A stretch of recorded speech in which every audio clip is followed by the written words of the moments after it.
चले तो पूंजी सी खोई, रोई झकी दो से गवाही। जीते जी भी रोते रोते भी लगते दिन निकालते हैं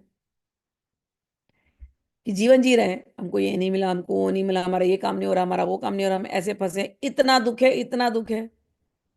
कई बार मेरे यहाँ कमेंट्स जब लिखते हैं लोग, मैं देखती हूँ, बहुत दुख होता है। और कुछ लोगों के जेन्युइन दुख होते हैं। पहले मुझे लगता था कितने दुखी क्यों हो रहे हैं, मेरे समझ में नहीं आता था। फिर मुझे लगता है नहीं, माया की जो आवरणी शक्ति है वो इतनी स्ट्रांग है, इतनी स्ट्रांग है, वो दुख देती ही देती है, दुख होता ही होता है लोगों को। फिर वो साधना मांगते हैं, कुछ साधना दे दो कि हमारा दुख दूर हो जाए। फिर मैंने ये भी देखा, किसी को मैं जानती थी तो उसकी शादी नहीं हो रही थी, तो कोई मंत्र दे दो हमारी शादी हो जाए। अच्छा, शादी करने के लिए जितने गुण चाहिए उसने लड़के में, वो सब उसने लिख लिया था। तो जो मंत्र उसको दिया शादी करने के लिए, ये मंत्र ले ले और ये कर ले, उसने जो जो गुण लिखे थे लड़के में, ऐसे ऐसे ऐसे ऐसे गुण होंगे, बिल्कुल लड़का उसको वही गुण वाला मिल गया। भगवती की कृपा, मेरा नाम रह गया कि ठीक है, माता जी ने दिया था मंत्र और काम हो गया। अब लड़का मिल गया तो अब खुश रहना चाहिए ना। 2 साल बीता नहीं होगा, एक दिन फिर फोन आता है, माता जी मंत्र तो काम किया। मैंने कहा मंत्र काम किया, अच्छा लड़का मिल गया, चलो आई एम वेरी हैप्पी, अभी नेक्स्ट गुड न्यूज कब दे रही हो? गुड न्यूज क्या दूं मैं आपको माता जी, गुड न्यूज देने के लिए अभी समय नहीं है। मैंने कहा क्यों? गुड न्यूज तो तब दूंगी ना जब मेरी सांस हटेगी मेरे जीवन से। मैंने कहा ठीक है, ऐसे मत मानो, सास सास सोच रही हो अच्छी बात नहीं है।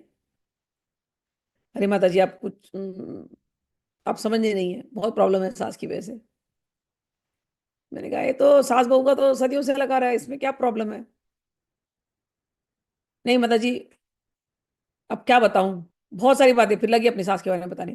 तो थोड़ी देर के बाद मैं थक गई, कितना सुनूं।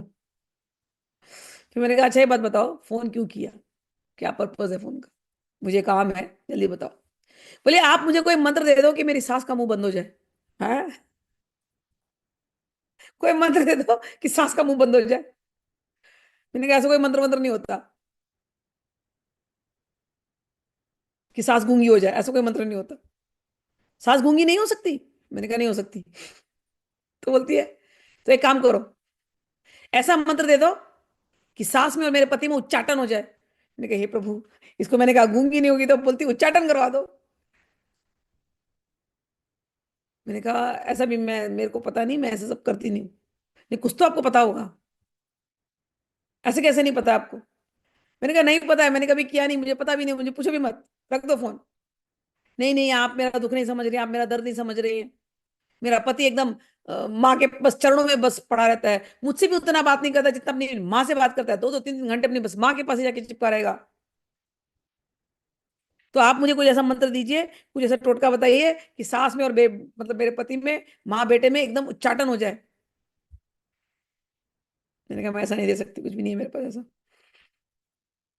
तो आप कुछ ऐसा मंत्र दीजिए कि मेरे ससुर की पोस्टिंग कहीं हो जाए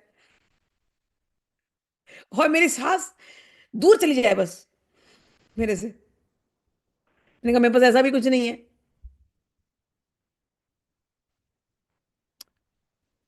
तो बोलिए अच्छा मैं कुछ ललिता सहस्त्रनाम कर लूं, इसलिए कि मेरी पोस्टिंग मतलब मेरे हस्बैंड की पोस्टिंग हो जाए कहीं।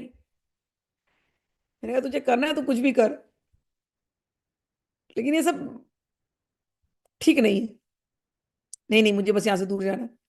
मैंने कहा इन सब चीजों के लिए ये उच्चाटन, विद्वेषण, ये सब करने की जरूरत नहीं होती है। तुम अपने पति से बोलो भैया हमको एक घर ले लेते हैं कहीं साइड में, थोड़ी देर मैं तुम्हारे साथ रहना चाहती हूँ। तुम अपने पति से बात करो, तुम्हारा काम हो जाएगा। नहीं नहीं, हाँ पति से कौन बात करेगा, पति सुनेगा तब ना। पति को तो खाली अपनी माँ की बात अच्छी लगती है। शादी क्यों किया मेरे साथ उसने? मैंने कहा उसने शादी नहीं किया, तुमने मंत्र जप करके तुमको जैसा पति चाहिए था वैसा मिला। अब 2 साल के बाद तुम्हारा वो मंत्र जप, पति से मिलने के बाद सास ने तुम्हारे ऊपर हावी हो गई तो तुमको लग रहा नहीं कुछ। फिर आज मैं तुमको मंत्र कुछ दे भी दूं समझो, फिर तुम्हारा पोस्टिंग हो जाएगा, फिर तुम्हारा कुछ और प्रॉब्लम आएगा। तो ये प्रॉब्लम वाले जो होते हैं ना सकामी, इनका दिल कभी भरता नहीं। एक मंत्र दे दो, फिर वो इच्छा पूरी हो गई, फिर दूसरा प्रॉब्लम आ जाएगा, अब माँ इसके लिए मंत्र दे दो, फिर ये पूरा हो जाएगा, फिर अब इसके लिए मंत्र दे दो। इनका एक नेवर एंडिंग स्टोरी होता है रोने का, नेवर एंडिंग। यहाँ ये वही बोल रहे हैं। जब मैं ये सब पढ़ती हूँ ना, मुझे लगता है मेरे दिल की बात बोल रहे हैं। कोई तो है जो समझ रहा है। कहते हैं ये लोग जो होते हैं, अंत काल में तो अपनी पूंजी खो करके जो जीते ही हैं। इतना तुम वैर भाव रखे हो मन के अंदर, तो क्या मिला तुमको?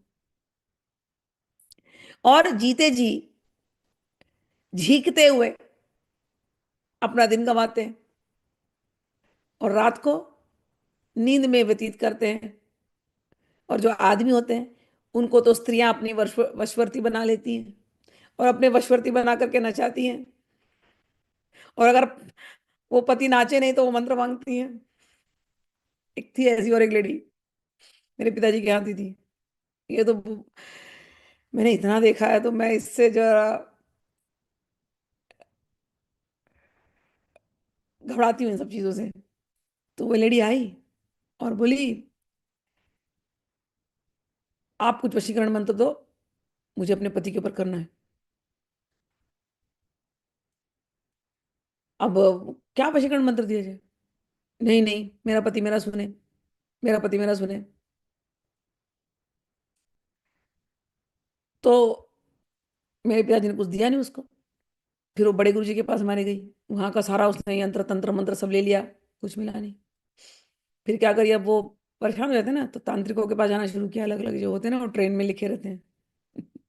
उनके ऐड आते हैं ना ट्रेन में।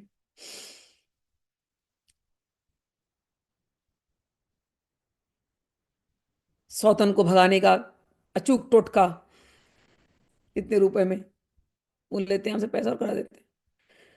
सौतन को भगाओ, अपनी एक्स को वापस लाओ, ऐसे टोटके। पति को अपने वश में रखो, ऐसे टोटके। फिर ढूंढने ढूंढने लगी तांत्रिकों के। अब जाने लगी सारे हर प्रकार के तांत्रिक।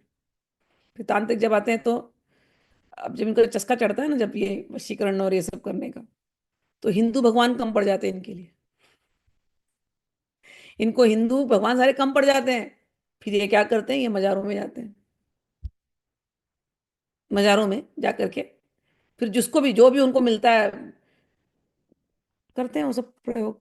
और ला करके अपने पति को खिलाने लगी। खिलाते खिलाते खिलाते कुछ साल बीता नहीं कि पति की अनटाइमली डेथ हो गई। अब जब डेथ हो गई,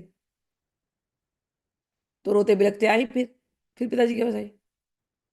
हाय मेरा पति तो मर गया, हाय मेरा पति तो मर गया। तो मेरे पापा बोले, तुम तुमने कब उसको प्रेम किया? तुमको हमेशा वशीकरण वशीकरण वशीकरण करना था। तुमको उसको प्रेम थोड़ी ना करना था, क्योंकि प्रेम से बढ़कर के वशीकरण चूर्ण कोई नहीं है।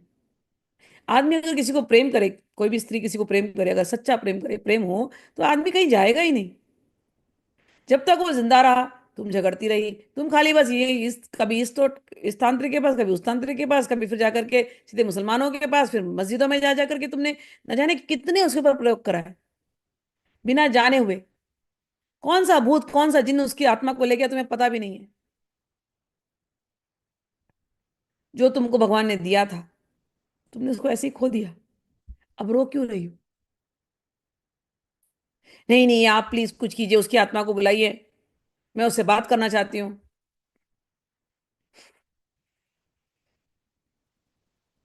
पिताजी बोले, ऐसा तो होता नहीं है, जिसके पास तुम गई थी उन्हीं से पूछो, जाके करा लेंगे, करा मुंह ही करके देंगे। तो ये मतलब मैं एकदम रियल उदाहरण बोल रही हूँ जो मैंने देखा है। अब तो आंटी भी नहीं रही, शरीर से चली गई वो भी। लेकिन इसके जो उल्टी जो बातें होती हैं, कि वश में कर लो, वश में कर लो, वश में कर लो। तो यहाँ पर जो ये बात कह रहे हैं कि ऐसे ऐसे लोग हैं जो अन्य अन्य देवी देवता मजारों में जा रहे हैं, और जो कुछ ये प्राप्त करते हैं वो पूंजी यहीं खो करके जाते हैं। पूरा जीवन रो रो के बिताते हैं, सारी रात नशे वशे में बिताते हैं, और स्त्रियां उनको वशवर्ती बना करके बंदर की तरह नचाती हैं। उनके चित्त में केवल ये विषयों का विष पूरी तरह से व्याप्त हो जाता है, और अंत तक वे किसी सदगुरु की प्राप्ति नहीं कर पाते हैं। इसलिए सेवक जी कहते हैं, हे भाई, तू ये अन्य देव सेवी लोगों की दशा देख, सुन, और सुन करके सचेत हो जा। श्री राधा श्री हरि राधा केवल इन दोनों का तू भजन कर और समस्त कली कल्मशों को धो डाल। कलयुग के सारे पाप धो डाल। अन्य देवी सकल चलत पूंजी सीखोई।